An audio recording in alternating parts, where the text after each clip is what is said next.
今日はスーツで行くしかなさそうだよ。午前出勤でとか言って。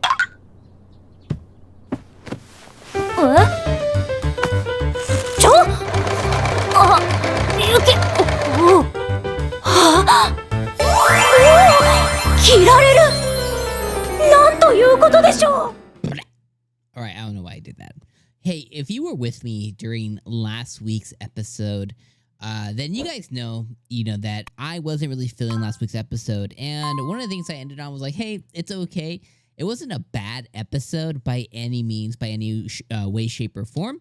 It was just an okay episode, like by the numbers. And I was like, I really hope next week really brings it back. Well, I'll let you guys know, like, today was kind of like a rough day at work, and not rough day like anybody challenged me, right? It was just a busy day at work.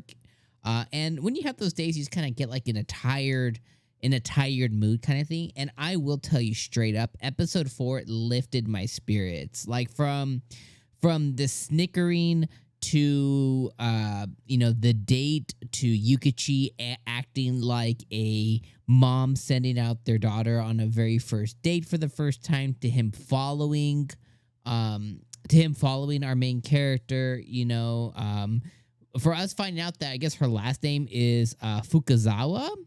So I didn't know that. I know her name is like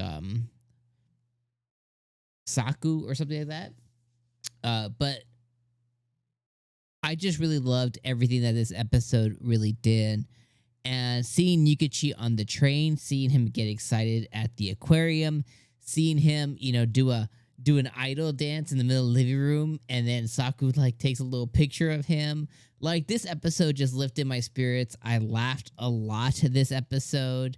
And I just thought it was an incredible episode. And I was like, this is what I'm tuning in the Masterful Cat.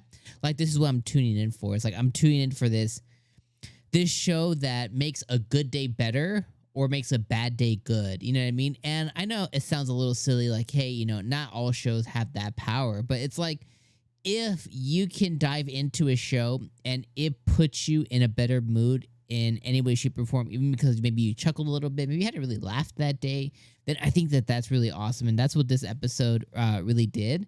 And we got to see a bunch of other cuteness as well, too. We got to see 𝐒𝐴 sleeping. We got to see Saku in her little, I don't know what they are, like stockings, little sock stockings again.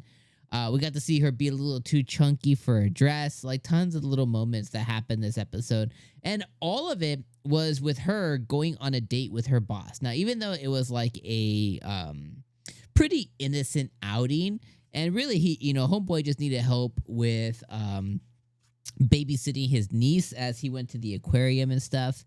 And, his reasoning is he's just not good with kids. Completely valid reason. But that's usually how love stories start. You make an innocent request. It doesn't really have any intentions behind it. Just like, hey, I need you to do me a solid kind of thing. Hey, come with me. And a lot of love stories can start that way because you kind of hit it off, right? He sees the way that like, again, I don't know if any of this happens, but let's just say, he sees the way that Saku is with children and her bubbly, personality, and how his niece really really likes her quite a bit. And he got to have himself be better with kids that he thought he wasn't good at. And he got to get closer to his niece because of her being there. Like, these are how love stories really start, right? So you get to see another side of a person that you typically don't get to see in whatever setting you usually see them in, whether it's at the workplace or at school or wherever you interact with that person at, you get to see them in a different light. And a lot of times that's how love stories happen. So I thought that was just really, really cool. So essentially, to break this episode down, there's an idol event that was happening. 𝐒𝐴 goes to wake up our girl because she's running late. She worked late, whatever. She won't get up. 𝐒𝐴's like very disappointed. She finally realizes it's Sunday. It's her date day. She tries to fit in a dress that she says she wore a few years ago.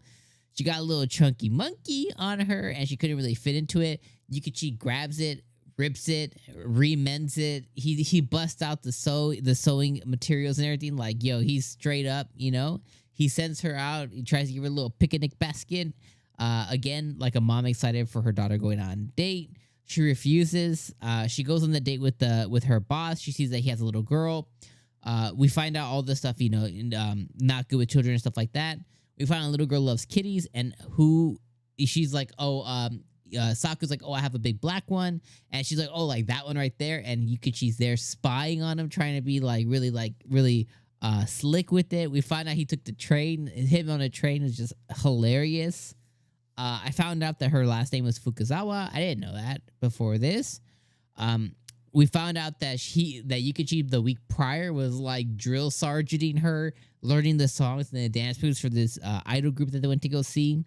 𝐒𝐻𝐸 also came to see this show. He bust out the little what do they call, little glow sticks, like ha ha, and I was like, okay, Oshinoko over here, let's go. The chief nailed some sea life questions. He won his niece like a little, I don't know, sea lion thing or something, which I thought was really cool. 𝐒𝐻𝐸 dropped off the basket that he brought with the lunch. Anyways, he gave it to the kid, forced them to have the picnic that he made. I thought that was really, really hilarious. And then he ended up falling asleep because he exhausted himself that day. So again, this episode just absolutely incredible. It just lifted my spirits, and that's what I think makes it so special. So that's really all I had. This episode was freaking fantastic. I loved every moment of it. Let me know what you thought in the comments below, and I'll see you guys next week for episode number 5. Peace. Sheesh.